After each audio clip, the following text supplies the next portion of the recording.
Hello everyone, AmyR here with Prairie Paper and Ink.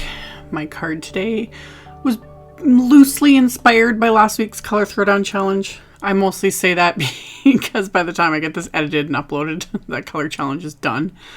And we'll be on to the next one. But I really liked the colors and the inspiration. It was watermelon and I was like, and then the idea for this card just started coming together. So I have distressed watercolor paper, the pre-cut 4 1/4 by 5 1/2, and I just used some washi tape to tape it to my glass media mat just to hold it in place.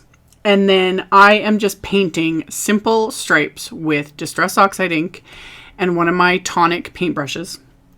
And the ruler is more of a guide. I've said this in other videos. I can no longer draw a straight line or paint a straight line to save my life. I used to be really good at eyeballing things, but no. So I was like, hey, I don't want to use a pencil to draw anything because that'll just make more of a mess. And plus, when you paint over pencil marks, like it traps the pencil marks and you can still see them. So this was the easiest way to do it. I didn't want these to be perfect. Like I didn't need, if I wanted perfect, straight, crisp, clean edges, I would mask things off, and then sponge the ink. I just was using the ruler more to make sure I wasn't going on a complete angle or I start out straight, and then it gets wonky after a while. So by using my little T-square ruler, it just kind of helped me to do roughly straight lines, but I didn't want them perfect. I didn't mind a little bit of messiness. I was totally okay with that. And I also wasn't worried about the spacing. I just wanted the lines to be somewhat straight. So I did my first set of the thicker lines, and that was using MOWED Lawn Oxide ink. And that's what I pressed both these ink pads onto my work surface and then just picking up the color from there. And then I'm adding just a little bit of Twisted Citron, just because I can, really. And because I love this color. And the two of them together, like MOWED Lawn and Twisted Citron, are just like the perfect green combo in my mind. So I'm taking a smaller tonic brush and just kind of painting it along the one edge of each of these stripes. Just picking up the color, painting it up. Because they're distress oxides, they're obviously reactivating with the water in that. And again, I'm totally fine with this. I want just kind of the green and the stripes, and I don't want them to be, perfect and crisp and clean. So now everything is completely dry, 100% dry. And I am getting out my black soot distress oxide or distress paint. Once you start distress paint, distress oxide, distress ink, distress blah, blah, blah, blah, you know what I mean. Distress paint. Now, I've said this in other videos. FYI, if you are not aware, distress paint is permanent when it dries. I love it. I love the black soot. That is the main thing I use for splatter. I don't water it down. I just shake it up, splatter it, wash out your brush, wipe things off after you're done with it because it's permanent. So I just wipe everything off, clean out my brush before going on to anything else. I'm good to go. So I did that splatter, set aside that background. Now I'm going to work on all my die cutting. I pulled out the Simon Says Stamp watermelon wafer die because it's perfect with this color combo and anything watermelon themed, obviously.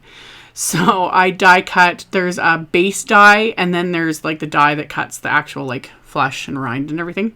So I die cut the base from white cardstock and then I die cut the flesh and the rind from a Lawn Fawn, I think, is GUAVA cardstock, even though to me it's the perfect watermelon pink.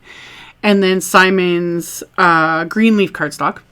And then I was going to die cut the seeds, the little hearts, with black cardstock and cover them with glossy accents or crystal glaze. I wasn't in the mood to let that dry. I was like, I just don't want to deal with that today. And then I remembered that I had black glossy cardstock in my stash. So I pulled some of that out.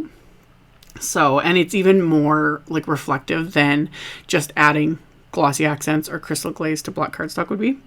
So I die cut the seed portion for that. And then all I have to do is adhere all these layers together to create this little watermelon slice.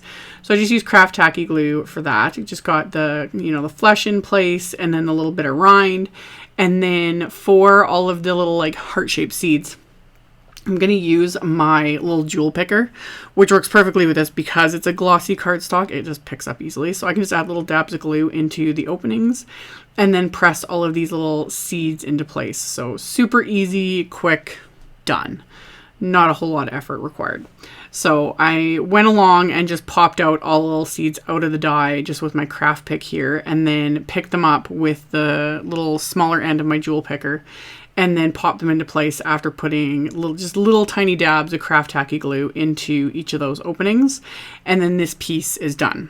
So once that's done, I'm going to start die cutting and assembling my little character that's going to be holding the watermelon. And I decided to do the raccoon because he's just adorable, of course. So I die cut him from a variety of like grays and white cardstock. And because this is one of the larger, like this is one of the big picture book characters, they're really easy to put together. I find the easiest way is I just flip them over like this, and I use washi tape to tape everything together because washi tape is easy.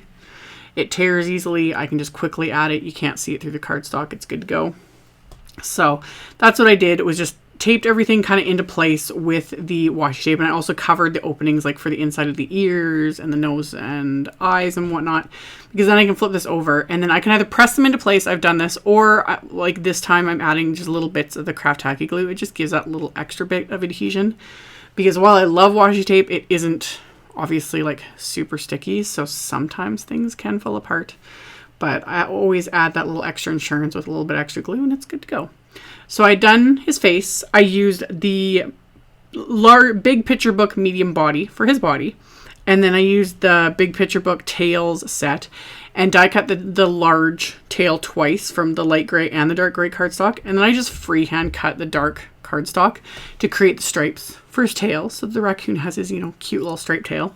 So once I had everything die cut, I'm gonna get this like all assembled, figure out where to put it all, because these are obviously large. This is an A2 piece, like I'd said in the beginning, so it's 4 1/4 by 5 1/2, so you can see just how big these die cuts are. So I decided to adhere them into place with Simon's Big Mama foam tape, just to give it that little extra bit of dimension to kind of pop them up off of the card front here. And I've sped this up in editing because otherwise it just gets boring. I sometimes wish though that I could move this quickly. I find when I'm like re-watching while I'm editing, you know, when I'm moving at real time, it's like, man, it's slow. So sped all this up just to save us all the bother of watching me peel the backing off of foam tape. Anyway, got him adhered with all the foam tape, and then for the watermelon, I'm just going to tuck him under one arm because the slice for this little raccoon is pretty large. So I just tucked him under, tucked the slice kind of under the one like paw basically, and adhered it into place. And then I decided I was going to like, it sounds bad to say, like peel out the eyes. That sounds horrible. Anyway, I was going to take those out and replace them with the glossy ones because I thought those would look even better. But then I decided just to adhere them over top, so it just gives them that extra little bit of dimension. So I just added adhesive and I re-die cut those pieces from that same glossy black cardstock and then adhered those into place, and it just, you know, it gives it that little extra something. So after I got that all adhered, I need to add some sentiments, of course. So I pulled out the CZ Design Buttercup stamp set. I love, like, some of her sentiments just crack me up, but this one I was like, love your guts, and I'm like, that kind of works. He's holding watermelon and we like the guts of what, you know, I start overthinking things, but it just worked. So I put those onto acrylic blocks and I'm stamping them onto the same guava cardstock with clear embossing ink. I used my anti-static powder tool before that, and then I'm going to coat this with some detail white embossing powder, tap off the excess, melt this with my heat tool. Once everything is melted and it's had a few seconds to cool off, I am going to trim this down first with my little Tim Holtz guillotine paper trimmer. So trim this down into a narrower little strip here and then trim off the top. And then I decided to cut just a little kind of flag end here on the bottom just to give it a little extra something. And the easiest way to do that is just to cut a notch right down the center and then meet each corner with the top of that little notch that I cut, and there, done. So after I cut that, I'm going to stick on a little bit more of the Big Mama foam tape to the back of this just to pop it up, and then peel off the backing, stick that into place, and then the card front is technically done, but I want to stamp the inside of the card before I kind of finish everything off. So I'm going to get my little sentiment popped into place here, and then I pulled another sentiment out of the Buttercup stamp set, and I'm going to stamp that on the inside card with that same MOWED Lawn Distress Oxide ink. So ink up the stamp with that, and then I still had the little hearts left over from when I cut the layer of the watermelon, like the center pink layer. I saved all those little pink hearts because they come in handy, which they did for this. So I just added a few more dabs of adhesive to the inside of the card and then just pick those up with my little jewel picker and press them into place. And then the remaining couple I'm just going to stick in the package with this die set. So next time I go to use it, I've got a few extra hearts on hand because why not? You always need die cut hearts. So adhered those into place, and then I'm going to adhere my card front into place with that craft tacky glue onto my card base. Once I got that adhered, I actually put like a couple of like cutting plates and a few packs of cardstock on top of it just to hold it down so it adhered really good and flattened out a bit because it was a little bit warped from the watercoloring. And then once that was done, this card was finished. So as always, there'll be a link below the video to my blog post. There'll be a supply list with links to all of the supplies used. You can check that out directly below if you're interested. Thank you all so much for watching and subscribing and thumbs upping and commenting. I really appreciate it. And I will see you all very soon in the next one. Bye.